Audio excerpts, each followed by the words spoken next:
Let's say you want to drive here in Singapore.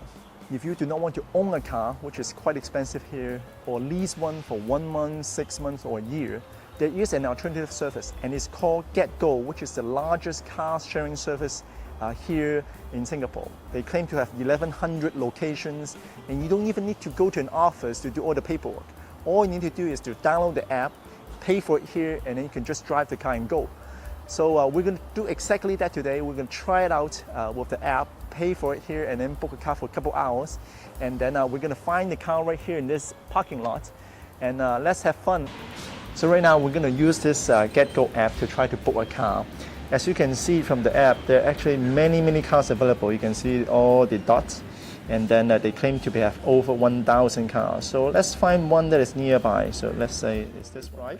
And then let's see the availability. So right now, as you can see, it's not available from 9:30 to 12 a.m., but it is available now till 7:30. So let's do 6:30 to 8 o'clock, and then let's go to say. Ooh, already booked. Yeah, congratulations, your car is already booked.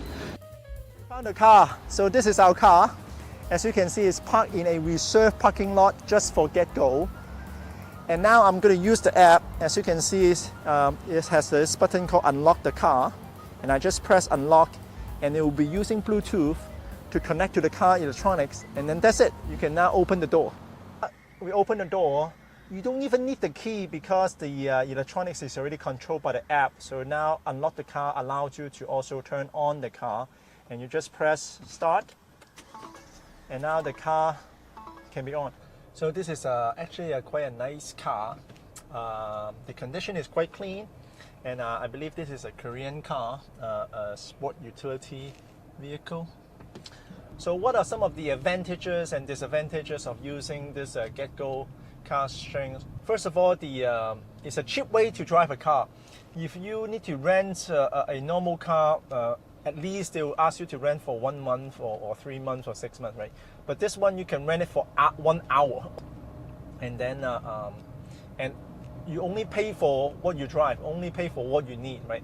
So let's say if I only need about 3 hours on weekdays every day, I do not need to pay for the whole month. I only pay for that slot of time, and then but the gas is included in the price, which is very good because nowadays the gas are so expensive, and then if you have your own car, actually if you rent your own car, you actually need to pay for gas. But this one, everything is included. What are some of the disadvantages? The disadvantage include that you really need to be aware of the time slot that you rented, right? So let's say if you went for a dinner or a drink, and then you forgot that you have to return the car, then it can cause a major problem if you are over time.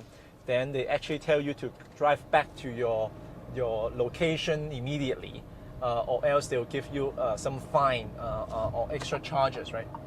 And that brings out a point of how you need to return the car, because every night or after every drive, you have to return to the same location that you pick up the home parking lot, right? So that is something you need to be aware. And then others may want your car because you do not own the car forever, right? So everybody can book the same car, and then you actually have to fight through the process if you want that car for that special day. The last big thing is that, and this is very important, is that most of us who drive a car use the car actually as a personal storage, a movable personal locker, right? You put everything that you want, your gym clothes, your shoes, your tennis racket into the car. But this one, you cannot, because every night or every time you finish with the car rental, you have to take out everything back, right? Clean up the car, you have to take out everything, all the trash, everything, you have to take it out, and then it can become an issue if you always like to leave things in your car, right? So that one you have to be aware. So that is the advantage and disadvantage of using car sharing service, right? Because you are sharing the car with others. This is not your car. So we're now back to the home car park where we pick up the car this afternoon. So everything is all finished. All we need to do is go through the app and then just press end booking, and then everything will be charged to your credit card, and then it will automatically lock the door as well. So this is the end of the process. We had a lot of fun today, and I hope that I give you some information about this Get Go new service.